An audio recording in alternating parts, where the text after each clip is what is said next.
இதனால தான் நீங்கள் ட்ரெயினில் தனியாக போகக்கூடாது அப்படின்னு சொல்கிறது. அதுக்கு முடியும் உங்கள் நேம்லேயும் ஸ்டோரி போடணும். உங்கள் நேம் கமெண்ட் பாக்ஸில் நம்ம சேனலையும் சப்ஸ்கிரைப் பண்ணிவிடுங்க. வீரா அப்படிங்கிற பையன் வேலைக்கு ட்ரெயினில் போயிட்டுருக்கான். அப்போ ட்ரெயினில் ஒரு கப்புள் சண்டை போட்டுட்டு இருக்காங்க. வீரா அவங்கள பார்த்து சிரிச்சுட்டு வந்துட்டுருக்கான். அப்போ அவன் பக்கத்தில் ஒரு பொண்ணு வந்து உட்கார்றா. அந்த பொண்ணு வீராவை கட்டி பிடிச்சிட்டு அழுகிறா. அவனுக்கு என்ன நடக்குதுன்னு ஒன்றுமே புரியல. அந்த பொண்ணுக்கிட்ட யார் நீங்கள் அப்படின்னு கேட்குறான். அதுக்கு அந்த பொண்ணு நெக்ஸ்ட் ஸ்டாப்பிங்கில் இறங்கிடுவேன் அப்படின்னு சொல்கிறா.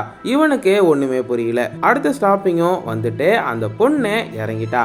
யார் அந்த பொண்ணு அப்படின்னு யோசிக்கும் போதே சண்டை போட்டுட்டு இருந்த அந்த கப்புள்ஸை பார்க்குறான். அப்படி பார்த்து அவனுக்கு ஒரு பேரதிர்ச்சி காத்திருந்தது.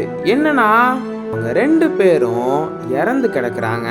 அது மட்டும் இல்லாமல் வீரா கையில் கத்தி, உடம்பு ஃபுல்லாக பிளட்டாக இருக்குது. ஆக்சுவலாக என்ன நடந்ததுன்னா, அந்த பொண்ணுக்கு ஒரு பவர் இருக்கு. ஏதாவது ஒரு விஷயத்த நடக்க வைக்கணும் அப்படின்னா வேற ஒரு ஆள் மூலமாக அவங்கள டச் பண்ணி டைமை கண்ட்ரோல் பண்ணி அந்த விஷயத்தை முடிச்சுட்டு கிளம்பிடுவா.